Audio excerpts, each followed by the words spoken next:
ಎಲ್ರಿಗೂ ನಮಸ್ಕಾರ. ಈ ಫೋಟೋಗಳೆಲ್ಲ ಈ ಸೈಡಿಗೆ ಬನ್ನಿ, ಇಲ್ಲಾಂದ್ರೆ ಇಟ್ಕೊಳ್ಳಿ ಚೇರ್ ಹಾಕೊಂಡು. ನಮ್ಮ ಮಕ್ಕಳು ಕಾಣ್ಬೇಕು ನಂಗೆ.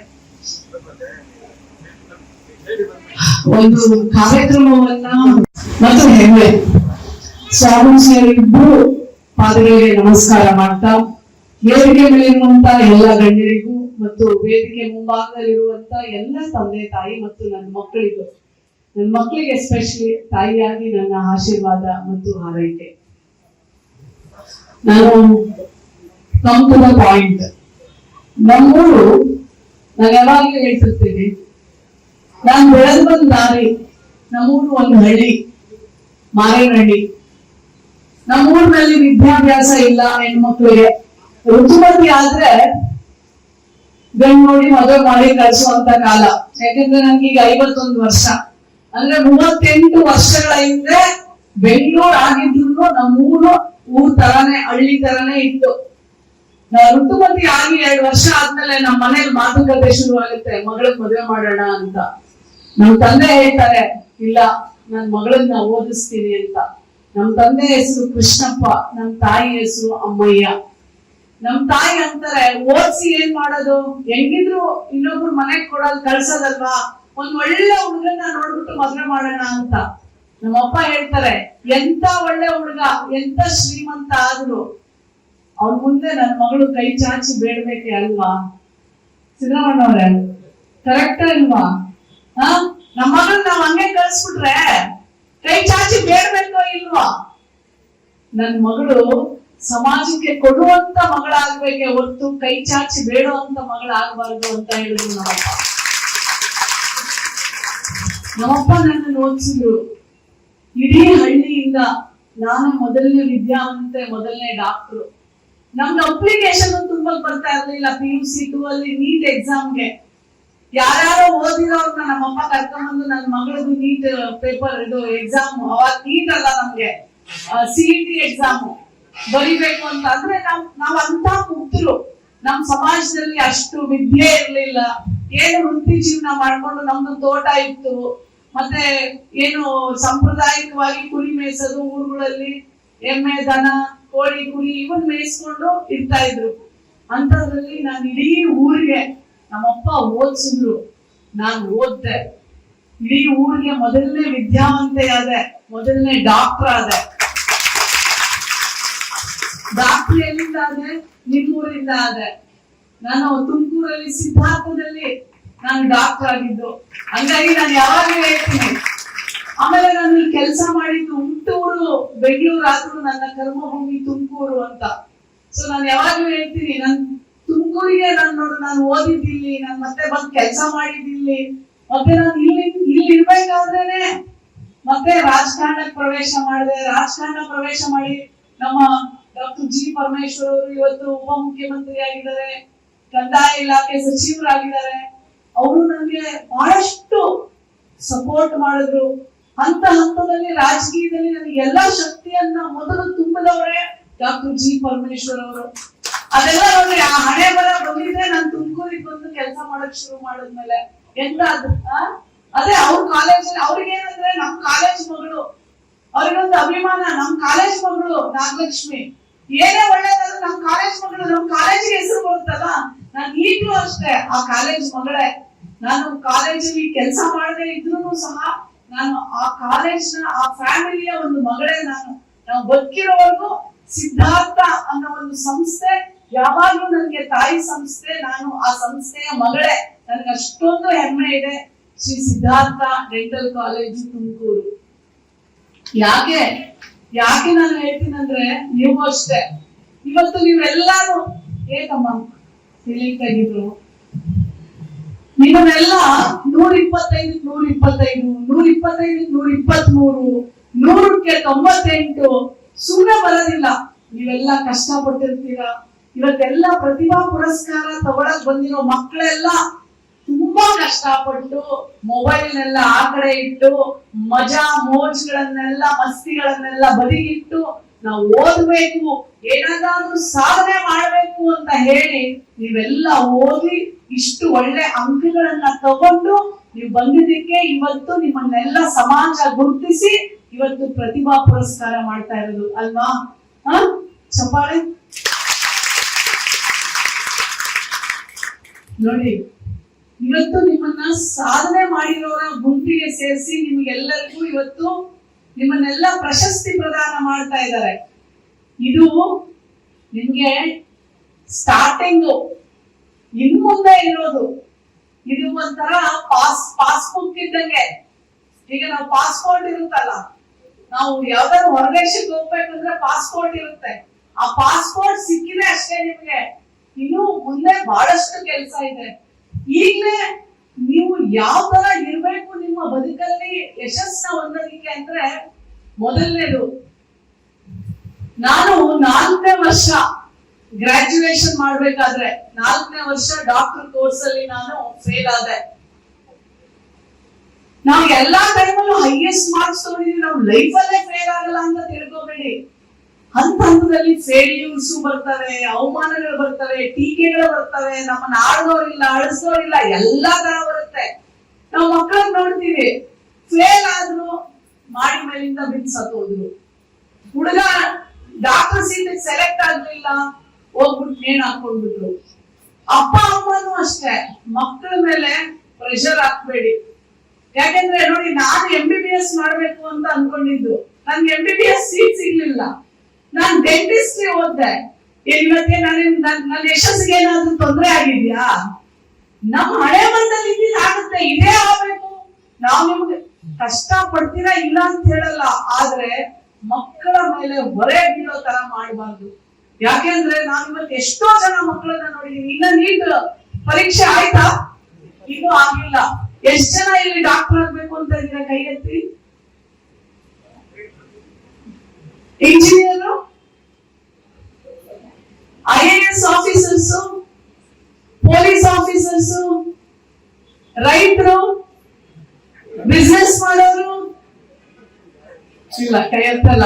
ಓಕೆ, ಏನೇ ಇರ್ಲಿ, ನಾವು ಅನ್ಕೊಂಡಿದ್ದು ಯಾವತ್ತಾದ್ರೂ ನಾನು MBBS ಡಾಕ್ಟರ್ ಆಗ್ಬೇಕಾಗಿತ್ತು, ನಾನು ಆಗ್ಲಿಲ್ಲ. ನಮ್ಮ ಮನೆಯವರೆಲ್ಲ ಅಂದ್ರು, ಏನಕ್ಕೆ ಡೆಂಟಿಸ್ಟ್ ತಗೊಂಡ್ಬಂದ್ಯವ ನೀನು MBBS ಡಾಕ್ಟರ್ ಆಗಕ್ಕೆ ಹೋಗಿದ್ದು, ನೀನ್ MBBS ಡಾಕ್ಟರ್ ಆಗು ಅಂತ. ಬಟ್ ನಾನು BDS ತಗೊಂಡ್ಮೇಲೆ ನನಗೆ BDS ಬಹಳ ಇಷ್ಟ ಆಯ್ತು. ಚೆನ್ನಾಗಿ ಓದ್ದೆ. ಫೈನಲ್ ಇಯರ್ ಅಲ್ಲಿ ಫೇಲ್ ಆಗ್ಬಿಟ್ಟೆ. ಫೇಲ್ ಆದ್ಮೇಲೆ ಮನೆಗೆ ಹೋದ್ರೆ ಎಲ್ರು ಅಕ್ಕಪಕ್ಕ ಫ್ರೆಂಡ್ಸ್ ಎಲ್ರು ತಮಾಷೆ ಮಾಡಕ್ ಶುರು ಮಾಡ್ತಾರೆ.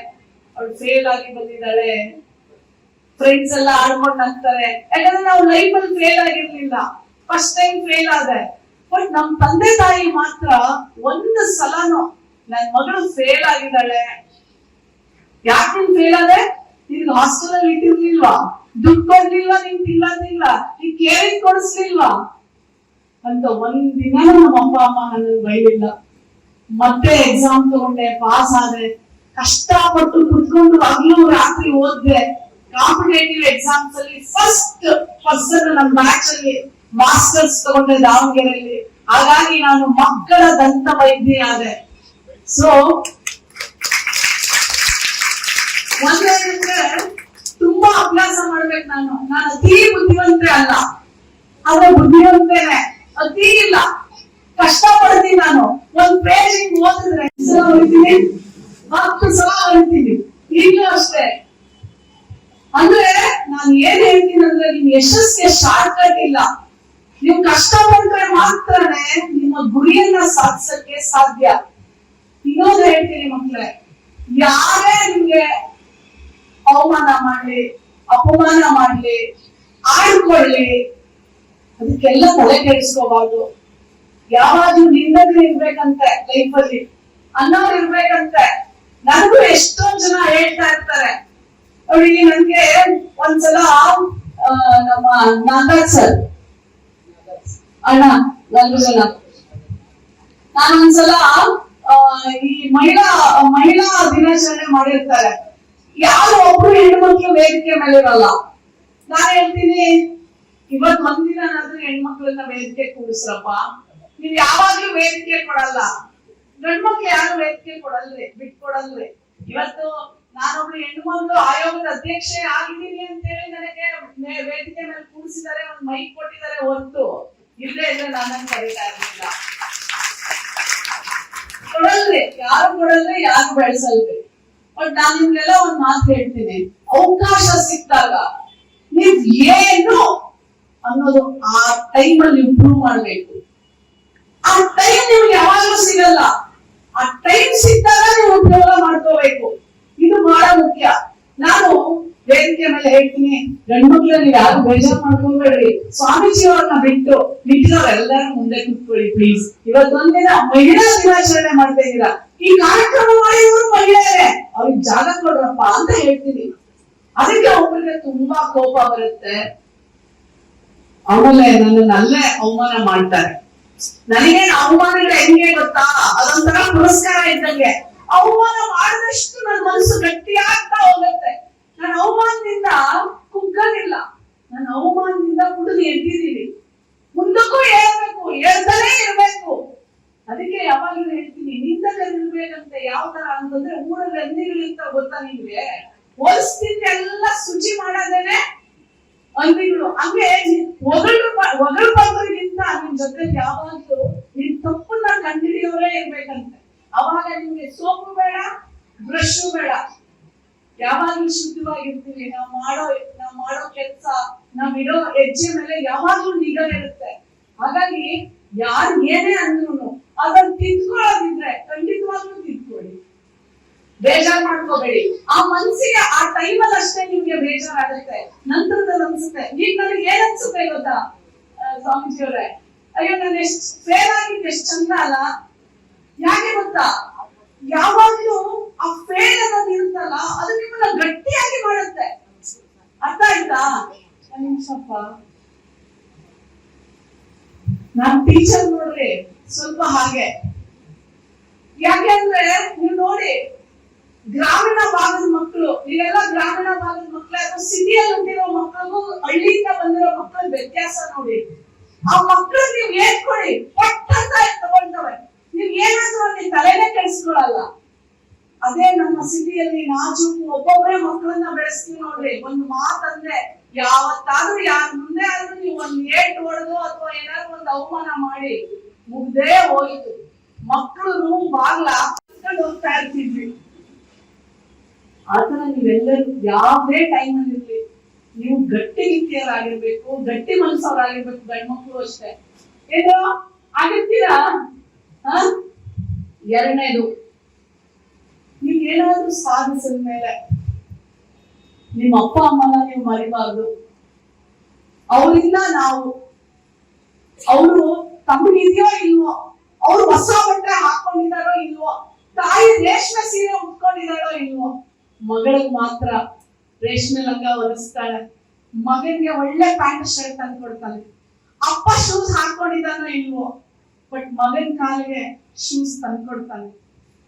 ಅಪ್ಪ ಹೋಟ್ಲಲ್ಲಿ ತಿಂದಿದಾನೋ ಇಲ್ವೋ, ಮಗನ ಹೋಟ್ಲ್ ಕರ್ಕೊಂಡೋಗಿ ಊಟ ಮಾಡಿಸ್ಕೊಂಡ್ ಬರ್ತಾನೆ. ತಾನು ಹಣ್ಣು ತಿಂತಾನೋ ಇಲ್ವೋ, ತನ್ನ ಮಗಳಿಗೆ ಅಪ್ಪ ಅಮ್ಮ ಇಬ್ರು ಕಟ್ಕೊಂಡ್ ಬಂದು ಮಗಳಿಗೆ ಹಣ್ಣು ಹಂಪು ಎಲ್ಲ ತಿನ್ನಿಸ್ತಾರೆ. ಇವತ್ತಿನೆಲ್ಲ ಇಷ್ಟೊಂದು ಸಾಧಕರಾಗಕ್ಕೆ ಕಾರಣ ನಿಮ್ ತಂದೆ ತಾಯಿ. ಯಾಕೆಂದ್ರೆ ನಾನು ಬದುಕನ್ನ ನೋಡಿದೀನಿ. ಎಲ್ಲ ಬರ್ಸ್ಕೊಂಡ ಮೇಲೆ ಆಸ್ತಿ, ಓದಿದ ಮೇಲೆ ಅಪ್ಪ ಅಮ್ಮನ್ನ ಹೊರಗಟ್ಟವರೇ ಜಾಸ್ತಿ ಆಗಿದ್ದಾರೆ.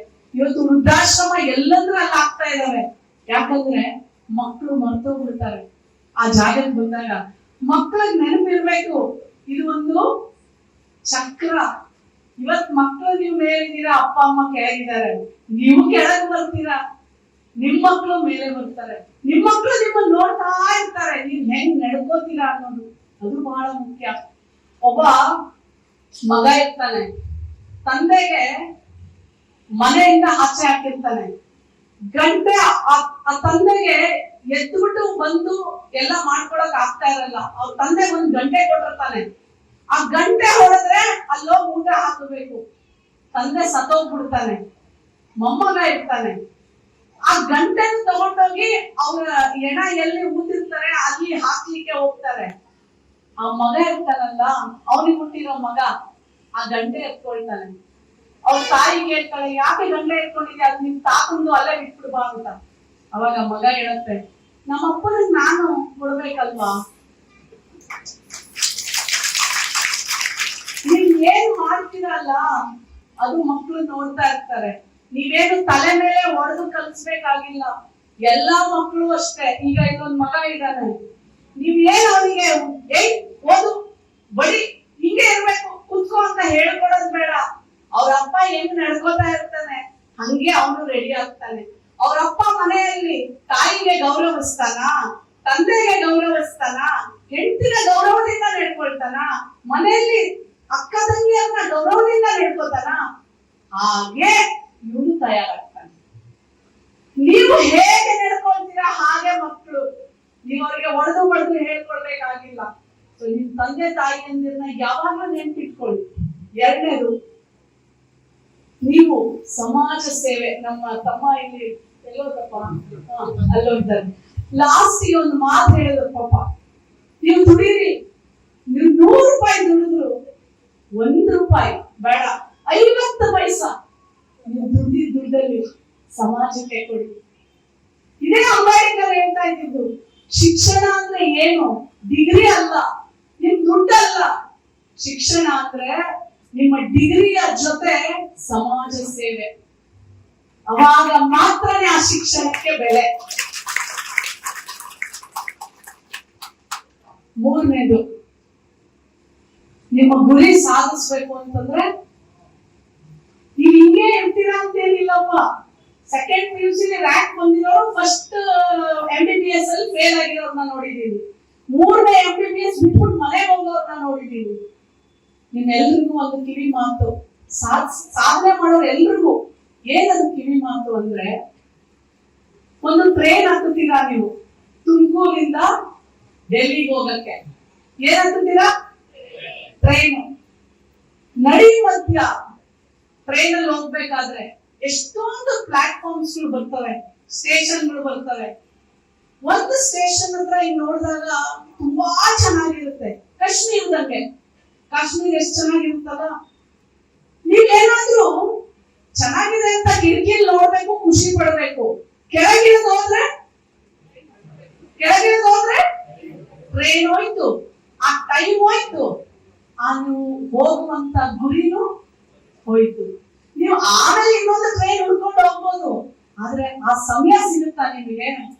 ಸೊ ನೀವು ನಡೆಯುವಂತ ಆ ಒಂದು ಟೈಮ್ ಅಲ್ಲಿ ನೆನ್ಪಿಟ್ಕೊಳ್ಳಿ, ಪ್ರೀತಿ, ಪ್ರೇಮ, ಮೋಹ, ಮೊಬೈಲು, ಸಾಮಾಜಿಕ ಜಾಲತಾಣ, ಇನ್ನೇನೇ ಬರುತ್ತೆ, ಆಲ್ಕೋಹಾಲು, ಮದ್ಯಪಾನ, ಧೂಮಪಾನ, ನೆಕ್ಸ್ಟ್ ಮಾದಕ ವಸ್ತು, ಇವೆಲ್ಲ ಕಾಮನ್ ಇವಾಗ. ಹಾಸ್ಟೆಲ್ಸ್ ನಲ್ಲಿ, ಹೊರಗಡೆ ಹುಡುಗರು ಕುಡಿತಾರೆ, ಇವತ್ತು ಹುಡುಗಿರು ಕುಡಿತಾರೆ. ಹುಡುಗರು ಸಿಗರೇಟ್ ಸೇರ್ತಾರೆ, ಹುಡುಗಿರು ಸೇರ್ತಾರೆ. ಹುಡುಗರು ಡ್ರಗ್ಸ್ ತಗೊಳ್ತಾರೆ, ಹುಡುಗಿರು ಡ್ರಗ್ಸ್ ತಗೊಳ್ತಾರೆ. ನಾವು ಇಲ್ಲಿಂದ ಕಳ್ಸಿದಾಗ ಅವ್ರಿಗೆ ಏನು ಗೊತ್ತಿರಲ್ಲ. ಅದು ಸಹವಾಸ ದೋಷ ಇದೆ ನೋಡಿ, ಅದು ನಿಮ್ಮನ್ನ ಗುರಿಯಿಂದ ತಪ್ಪಿಸ್ಬಿಡುತ್ತೆ. ಏನೇನು ಹೇಳ್ಕೊಳ್ಳೋಣ? ಮೊದಲನೇದು ಹೇಳಿದ್ರು, ಟೀಚರ್ ಮಾಡೋ ನೀವು ಮಕ್ಕಳು ಹೇಳೋದ್ರ ತಪ್ಪೇನಿದೆ? ಪ್ರೇಮ. ಪ್ರೇಮ ಅಂದ್ರೆ ನೀವು ಮಾಡಬಾರ್ದು ಅಂತ ಹೇಳಲ್ಲ ನಾನು, ಆದ್ರೆ ನಿಮ್ಮನ್ನ ಡೈವರ್ಟ್ ಮಾಡ್ಬಿಡುತ್ತೆ. ಟೈಮ್ ಕೊಡಕ್ ಆಗುದಿಲ್ಲ ನಿಮ್ಗೆ. ನಿಮ್ಮ ಗುರಿ ಕಡೆ ನೀವೇನಾದ್ರು ಟೈಮ್ ಕೊಡ್ಬೇಕು ಅಂತಂದ್ರೆ ಅವನ್ನೆಲ್ಲ ಒಂಚೂರು ತಗೋತೀರಿ, ನೋಡ್ಬೇಕವ ಚೆನ್ನಾಗಿರಲ್ಲ, ಅಷ್ಟೇ ಇರ್ಬೇಕು ನಾವು. ಹುಡುಗನೂ ಅಷ್ಟೇ, ಏನೋ ಮಗ ಚೆನ್ನಾಗಿದ್ದಾರೆ, ಓಕೆ ಬೇಡಪ್ಪ ನನ್ಗೆ ಬೇಡ, ಈ ಸತಿ ನನ್ ಗುರಿ ಬೇಕು. ತಪ್ಪು ಅಂತ ಹೇಳಲ್ಲ, ಅದು ನಮ್ದು, ಅದು ಬಯಾಲಜಿಕಲಿ ನಮ್ದು ಬಂದಿರುತ್ತೆ, ಅದು ಪ್ರಕ್ರಿಯೆ, ಯಾರು ತಪ್ಪಿಸ್ಲಿಕ್ಕೆ ಆಗಲ್ಲ. ಈಗ ಒಬ್ಬರನ್ನ ನೋಡಿದಾಗ ಎಷ್ಟು ಚೆನ್ನಾಗಿದ್ದಾನ ಅವನು, ಅದು ನಮ್ಮಲ್ಲಿ ಹಾರ್ಮೋನ್ಸ್, ಅದು ಹುಡುಗನಲ್ಲೂ ಅಷ್ಟೇ ಹುಡುಗಿನಲ್ಲೂ ಅಷ್ಟೇ. ಅದನ್ನ ತಪ್ಪಿಸ್ಬಿಟ್ಟು ನಡಿ ಅಂದ್ರೆ ಆಗೋದಿಲ್ಲ. ಆದ್ರೆ ಈ ಟೈಮ್ ನಮ್ದಲ್ಲ, ಟೈಮ್ ಬರುತ್ತೆ. ಈ ಟೈಮ್ ಏನಕ್ಕೆ ನೀವೆಲ್ಲ ಮಾತಾಡೋದ್ರಲ್ಲಿ ಚಂದ, ಓದೋದಿಕ್ಕೆ. ಯಾಕಂದ್ರೆ ಇದೆಲ್ಲ ನನ್ನ ಅನುಭವ. ನಾನು ಪ್ರೀತಿ ಮಾಡಿ ಮದುವೆ ಆಗಿದ್ದೀನಿ, ಆದ್ರೆ ನಾನು ಡಾಕ್ಟರ್ ಆದ್ಮೇಲೆ. ಅದಕ್ಕೆ ಚೌಧರಿ ಅಂತ ಎಲ್ಲರೂ ಕನ್ಫ್ಯೂಷನ್, ಎಲ್ಲಿಂದ ಬಂತು ಮೇಡಮ್ ಹೆಸರು ಚೌಧರಿ ಅಂತ. ನಮ್ಮ ಅಪ್ಪನ ಹೆಸರು ಕೃಷ್ಣಪ್ಪ, ನಮ್ಮ ಮನೆಯವರು ರಮೇಶ್ ಕುಮಾರ್ ಚೌಧರಿ. ಅವರು ಕಲಬುರಗಿಯವರು, ಗುಲ್ಬರ್ಗಾದವರು. ಸೊ ಹಾಗಾಗಿ ಈ ಭಾಗದ ಮಗಳಾದ್ರೂ ಆ ಭಾಗದ ಸೊಸೆ ನಾವು. ನಿಮ್ಗೆಲ್ಲರಿಗೂ ಹೇಳೋದಿಷ್ಟೇ, ಆ ಟೈಮ್ನ ಆ ಕಡೆ ಕೊಡಿ. ನೀವು ಯಾವ್ದು ಕಡೆನೂ ನಿಮ್ಮ ಗಮನ ಹೋಗ್ಬಾರ್ದು, ನಿಮ್ಮ ಗುರಿ ತಪ್ಪಬಾರ್ದು. ಆಯ್ತಾ? ಪ್ರಾಮಿಸ್? ಪ್ರಾಮಿಸ್?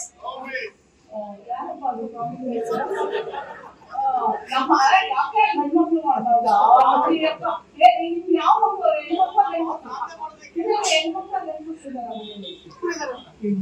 ಇಬ್ರು ಮಾಡ್ಬೇಕು ನೋಡಿ, ಹೆಣ್ಮಕ್ಳು ಮಾಡ್ಬೇಕು ಅಂತೀವಿ. ಆಕ್ಚುಲಿ ಗಂಡ್ ಮಕ್ಳಿಗೂ ಅದೇ ಹೆಣ್ಮಕ್ಳು ಇಬ್ರು ಮಕ್ಕಳೇ ಅಲ್ವಾ ನಮ್ಗೆ, ಇಬ್ರು ಮಕ್ಕಳೇ. ಬಟ್ ಆದ್ರೆ ಹೆಣ್ಮಕ್ಳಿಗೆಲ್ಲ ಒಂದ್ ಮಾತು ಹೇಳ್ತೀನಿ, ತಾಯಂದ್ರಿದ್ದೀರಾ, ಅವ್ಳು ಪರ್ಸಲ್ ದುಡ್ಡು ಇರ್ಬೇಕವ. ಇವತ್ತು ನನ್ಗೊಂದು ಒಳ್ಳೆ ಸೀರೆ ತಗೋಬೇಕಾ, ವರ್ಷಕ್ಕೆ 1 ದಿನನೋ 2 ದಿನನೋ 3 ದಿನನೋ 4 ದಿನನೋ ಒಂದ್ ಸೀರೆ ಕೊಡಿಸ್ಬೋದು. ಸಿದ್ದರಾಮಯ್ಯ ಅವ್ರು ಎಷ್ಟು ಸಲ ಕೊಡಿಸ್ತೀರಾ ವರ್ಷಕ್ಕೆ ನಿಮ್ ವೈಫ್ಗೆ? ಕೊಟ್ಬಿಡಿದೀರ. ಇಂಥ ಗಂಡಸರು ಸಿಕ್ಕಿದ್ರೆ ಇನ್ನೇನಿಲ್ಲ ಬಿಡೋಣ. ಎಲ್ಲರನ್ನು ಕೇಳ್ಬೇಕಾಗಿದೆ. ನಮ್ಮ ಆರೋಗ್ಯ ಏನಪ್ಪ ಡಾಕ್ಟ್ರೆ, ಮಗ ಆಗಿದ್ಯಾ? ಆಗಿದ್ಯಾ? ನಿಮ್ ವೈಫ್ ಹೌಸ್ ವೈಫಾ ಡಾಕ್ಟ್ರೇನಾ? ಹಂಗಿದ್ರೆ ಪರವಾಗಿಲ್ಲ ಬಿಡಿ, ನಿಮ್ಮ ಡಿಪೆಂಡೆಂಟ್ ಇರಲ್ಲ. ಇವಾಗ ನಮ್ಗೆ ಎಷ್ಟೋ ಜನ ತಾಯಿದ್ದೀರಾ ಗಂಡದಿಂದಲೇ ಡಿಪೆಂಡೆಂಟ್. ಅವ್ರು ಕೇಳಿದ್ರೆ ಎದುರುಗಡೆ ಹೇಳಲ್ಲ ಅವರು. ನೀವು ಆಮೇಲೆ ಪಕ್ಕದ ಕರು ಹೇಳ್ರಿ, ಒಬ್ರೇ ಇದ್ರೆ ಹೌದು ಮೇಡಮ್ ಕೊಡಲ್ಲ ಮೇಡಮ್, ಒಂದ್ಸಲ ಕೊಟ್ರೆ 2ನೇ ಸಲ ಏನ್ ಮಾಡಿದ್ರೆ ನೀನ್ ತಗೊಂಡೋಗಿ ದುಡ್ಡನ್ನ ಅಂತಾರೆ ಮೇಡಮ್. ನಾವು ಗೊತ್ತು ನನಗೆ, ಯಾಕಂದ್ರೆ ನಮ್ಮಮ್ಮ ಎಲ್ಲ ನಾವು ನೋಡಿದೀವಲ್ಲ. ನಮ್ಮಪ್ಪ ಆಚೆ ಹೋದ್ರೆ ಪ್ಯಾಂಟಿನ ನಮ್ಮಮ್ಮ ದುಡ್ಡು ಎತ್ಕೊಂಡಿರೋದು ನೋಡಿದೀವಿ. ಅದೆಲ್ಲ ಮನೆಯಲ್ಲಿ ಸಹಜ. ಗಂಡನ್ ಗೊತ್ತಿಲ್ಲದಂಗೆ ಡಬ್ಬಿಯಲ್ಲಿ ಮುಚ್ಚಿಡೋದು. ಆದ್ರೆ ಒಂದು ಹೆಣ್ಣು ಮಗಳಿಗೆ ಆರ್ಥಿಕ ಸ್ವತಂತ್ರ ಬಹಳ ಮುಖ್ಯನವ. ಇವತ್ತು ಅದು ನಿಮ್ಗೆ ಸಿಗದೆ ಶಿಕ್ಷಣದಿಂದ. ನಮ್ ತಂದೆ ಇಂದ ಇವತ್ತು 20 ವರ್ಷ ನಮ್ ತಂದೆ ಸತ್ತೋಗಿ ಅವ್ರು ನನ್ನನ್ನ ಇಷ್ಟೊಂದು ಆಗಿಲ್ಲ ನೋಡಿಲ್ಲ ನಂಗಣ್ಣ ಸರ್. ನಮ್ ತಂದೆ ಇರ್ಬೇಕಾಗಿತ್ತು, ಯಾಕಂದ್ರೆ ನನ್ನ ಓದಿಸಿದ್ದೆ ಅವರು. ಆದ್ರೆ ನಮ್ ತಂದೆ ಕೊಟ್ಟಿದ್ದು ಶಿಕ್ಷಣ ಮತ್ತು ಆರ್ಥಿಕ ಸ್ವತಂತ್ರ. ಇವತ್ ನೋಡಿ, ನನ್ ಡ್ರೈವರ್ ಬೇಕಾ ಸಂಬಳ ಕೊಡ್ತೀನಿ, ನನ್ ಕಾರ್ ತರಬೇಕಾ ಲೋನ್ ಅಂತ ತಗೋತೀನಿ, ನಾನೇನಾದ್ರು ಓದ್ಬೇಕಾ ನಾನೇ ನಿರ್ಧಾರ ಮಾಡ್ತೀನಿ, ನಾನೊಂದು ಬಟ್ಟೆ ಹಾಕೋಬೇಕಾ ನಾನೇ ತಗೊಳ್ತೀನಿ, ಯಾವ್ದಾದ್ರು ದಾನ ಕೊಡ್ಬೇಕಾ ನನ್ ಮನೆಯವ್ರ ಹತ್ರ ಇಸ್ಕೊಂಡ್ ಕೊಡ್ಬೇಕಾ, ನಾನು ಅವ್ರ ಪರ್ಮಿಷನ್ ತಗೊಂಡ್ ಮಾಡ್ಬೇಕಾ? ಇಲ್ಲ ಅಲ್ವಾ? ನಮ್ಮ ಮನೆಯವ್ರು ಒಳ್ಳೆಯವರೇ ಇರ್ಬೋದು, ಆದ್ರೆ ನಮ್ ಸ್ವತಂತ್ರ ಹೆಂಗಿದ್ಯವ? ನನ್ಗೆಲ್ಲಾ ಹೆಣ್ಮಕ್ಳಿಗೆ ನಿಮ್ಗೆ ಮದ್ವೆನೇ ಆಗ್ಬೇಡವ, ನಿಮ್ ಕಾಲಲ್ಲಿ ನಿಂತ್ಕೊಳ್ರಿ, ನಿಮ್ ಪರ್ಸಲ್ಲಿ ದುಡ್ಡು ಇರ್ಲಿ, ನೀವು ದುಡಿರಿ, ನಿಮ್ಮ ಅಪ್ಪ ಅಮ್ಮನ ಚೆನ್ನಾಗಿ ನೋಡ್ಕೊಳ್ಳಿ, ನೀವು ಚೆನ್ನಾಗಿರಿ. ಇಷ್ಟಪಟ್ರೆ ಮದ್ವೆ ಆಗಿ, ಇಲ್ದಿದ್ದು ಮದುವೆ ಆಗ್ಬೇಡಿ. ನೋಡ್ರಿ, ಹಂಗ ಏನು ತಪ್ಪಿಕೊಂಡ್ಬಿಡ್ರಿ. ನೋಡಿ, ನಾನು ಹೇಳಿದೀನಿ ಅಂತ ನಾವು ನೋಡ್ತೀವಲ್ಲ. ನಾವು ಮಹಿಳಾ ಆಯೋಗದ ಅಧ್ಯಕ್ಷ 2.5 ವರ್ಷ ನಾನು ನೋಡಿದೀವಿ. ಯಾವ ತರ ನೀವು ಎಲ್ಲ ನೋಡಿ. ಈಗ 3ನೇ ಲಾಸ್ಟ್ ಒಂದು ಮಾತು ಹೇಳ್ಬಿಟ್ಟು ನಾನು ನನ್ನ ಭಾಷಣವನ್ನ ನಿಲ್ಲಿಸ್ತೀನಿ. ಅಹಂಕಾರ. ನೀವ್ ಎಷ್ಟೇ ಓದಿದ್ರಿ, ನಮ್ ಸ್ವಾಮೀಜಿ ಕೇಳ್ರಿ ಹೇಳ್ತಾರೆ, ನಾವ್ ಎಷ್ಟೇ ಓದಿದ್ವಿ, ನಾವ್ ಎಷ್ಟೇ ದುಡ್ಡು ಗಳಿಸ್ಲಿ, ಅಹಂಕಾರ ತಲೆಗಟ್ಟಬಾರ್ದು. ಅಹಂಕಾರ ತಲೆಗಟ್ಟು ನನ್ನ ದುಡ್ಡು ಐತೆ, ನನ್ನ ಕಾರ್ ಐತೆ, ನಾನು ಒಳ್ಳೆ ಮನೆ ಕಟ್ಟಿದೀನಿ, ನಾನ್ ಯಾರೇನ್ ಕಮ್ಮಿ ಅಂತ ನಾವು ಅಹಂಕಾರ ಪಡ್ಕೊಂಡ್ರೆ ಅದು ನಿಮ್ಮನ್ನ ಕೆಳಗೆ ಬೀಳಿಸುತ್ತೆ. ನೀವೆಲ್ಲೇ ಕೆಲಸ ಮಾಡಿ, ನೀವೆಲ್ಲೇ ಕೆಲಸ ಮಾಡಿ, ಅಹಂಕಾರ ಇಲ್ಲೇ ಕೆಲಸ ಮಾಡಿ, ನಿಮ್ಮ 100 ಜನ ಅಲ್ಲ 1000 ಜನ ನಿಮ್ಮನ್ನ ಪ್ರೀತಿ ಮಾಡ್ತಾರೆ. ನಿಮ್ಮ ಯಶಸ್ಸನ್ನ ಸಹ ಇನ್ನೂ ಮುಂದೆ ಹೋಗುತ್ತೆ. ನೀವು ನಿಮ್ ಗುರಿ ಹತ್ರ ಇನ್ನೂ ಚೆನ್ನಾಗಿ ಹೋಗ್ತೀರಾ, ನೀವು ಇನ್ನೂ ಬೆಳಿತೀರಾ. ಯಾವಾಗ್ಲೂ ಕೆಳಗಡೆ ಇರ್ಬೇಕು, ಯಾವ್ದು ಅಹಂಕಾರ. ಹೆಣ್ಮಕ್ಳಿಗೆ ಅಹಂಕಾರ ಕಡಿಮೆ ಮನೆಯಲ್ಲಿ. ಯಾಕಂದ್ರೆ ಫಸ್ಟ್ ಇಂದ ನೋಡ್ರಿ, ಮನೆಯಲ್ಲಿ ಅಪ್ಪನಿರ ಗಂಡಿರ ಜೋರ್ ಮಾಡೋದು. ನಾವ್ ಹೆಣ್ಮಕ್ಳು ನೀವು ಯಾವಾಗ್ಲೂ ನಮ್ಮನ್ನ ತದ್ದಿ ಮುಗಿಸಿ ಬೆಳೆಸಿರ್ತೀರಲ್ಲ. ಫಸ್ಟ್ ಇಂದ ಹೆಂಗೆ ಮಾತಾಡಿದ್ರೆ ಇವಳು ಬಜಾರಿ, ಮಾತಾಡ್ಲಿಲ್ಲ ಅಂದ್ರೆ ಇವಳು ಮೂಗಿ. ಅದೇ ಮಾತಾಡೋದ್ ಗಂಡಸಿದ್ರೆ ಏನ್ ಚೆನ್ನಾಗ್ ಮಾತಾಡ್ತಾರಲ್ವ ಅವನು, ಮಾತಾಡ್ಲಿಲ್ಲ ಅಂದ್ರೆ ಅವ್ನು ನೋಡಿ ಏನಿಲ್ಲ, ಮಾತಾಡೋದಿಲ್ಲ ಅವನು, ಮೂರು ಜಂಟಿನ ಅವನು. ಇರೋವರನ್ನೆಲ್ಲ ನಮ್ಗೆ ಹೇಳುವುದಿಲ್ಲ. ಅವ್ನು ಮಾಡುವ ಕೆಲಸ ಮಾಡಿದ್ರೆ ಅವ್ನಿಗೆ ಏನ್ ಹೆಸರಿಲ್ಲ. ಅದೇ ಆ ಹೆಣ್ಮಗಳನ್ನ ಅವನು ಮಾಡ್ತಾ ಇರ್ತಾನೆ, ಅವಳು ವೇಶ್ಯೆ ಅಂತೀವಿ. ಅದೇ ಗಂಡಸ್ಗಳಿಗೆ ಯಾವ್ದು ಹೆಸರಿಲ್ಲ. ನೀವು ಬೈಗುಳ ನೋಡ್ರಿ, ಎಲ್ಲಾ ಬೈಗುಳ ಹೆಣ್ಮಗಳಿಗೇನೆ. ಆ ಗಂಡಸ್ ಮಗಳ ಹೆಸರಲ್ಲಿ ಒಂದು ಬೈಗುಳ ಇಲ್ಲ.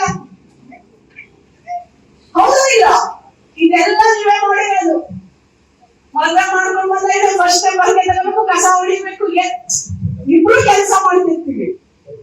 ಗಂಡ ಹೆಂಡತಿ ಇಬ್ರು ಕೆಲಸ ಮಾಡಿದ್ರು ಫಸ್ಟ್ ಬಂದ ತಕ್ಷಣ ನಾವು ಕೈ ಕಾಲು ತೊಳ್ಕೊಂಡು ನಮ್ಮ ಅಹಂಕಾರ ಕೆಳಗೆ ಇಟ್ಟಿರ್ತೀವಿ. ನಾವು ನಮ್ಗೆ ಅಹಂಕಾರ ಇಲ್ಲ. ಗಂಡು ಮಕ್ಳಿಗೂ ಅಷ್ಟೇ, ಯಾರು ಅಹಂಕಾರ ಇಲ್ಲದೆ ಬೆಳಿತೀರಲ್ಲ ಅವ್ರು ತುಂಬಾ ಎತ್ತರಕ್ಕೆ ಬೆಳಿತೀರಾ. ಹೆಣ್ಮಕ್ಳಿಗೂ ಬೇಡ, ಗಂಡು ಮಕ್ಳಿಗೂ ಬೇಡ, ನೀವೆಲ್ಲ ಸರಿಸಮಾನವಾಗಿ ಬೆಳಿಬೇಕು. ಕನಕದಾಸರು ಕಡೆ ಒಂದು ಮಾತು ಹೇಳ್ಬಿಟ್ಟು ನಾನು ವಿರಾಮ ಹೇಳ್ತೀವಿ. ಯಾವಾಗ್ಲೂ ಒಂದ್ ತಿಳ್ಕೊಳ್ಳಿ, ಕನಕದಾಸರು ನಡೆದಂತ ದಾರಿಯಲ್ಲಿ ಯಾವಾಗ್ಲೂ ಅವಮಾನಗಳನ್ನೇ ಉಂಟಿ ಮೇಲೆ ಹೋಗಿದ್ದಾರೆ. ಅವ್ರ ಹೆಂಡತಿನ ಇಷ್ಟು ಪ್ರೀತಿ ಮಾಡ್ತಿರ್ತಾರೆ.